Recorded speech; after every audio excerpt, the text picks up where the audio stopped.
তোমার কথা যদি সত্য হয়, হ্যাঁ হ্যাঁ, তাহলে এখন আমি বুড়ার পিছনে ছুটে যাই। নারায়ণ নারায়ণ, আমি ভেবে স্থির করতে পারছি না।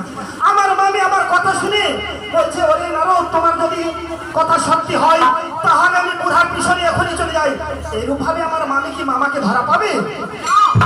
কেন পাবে না গো? ওই যে আমি মামা মহেশ্বরকে বৃষ্ণকটা সাজানো করে দিয়েছি, আর কৃষ্ণের পৃষ্ঠে বসে মামা হন হন হন হন করে চলে যাচ্ছিল। মামি যদি দড়িতে দড়িতে গেল, মামাকে ধরতে পাবে না। ও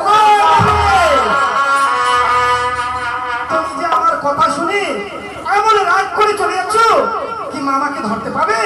কেন পাবো না?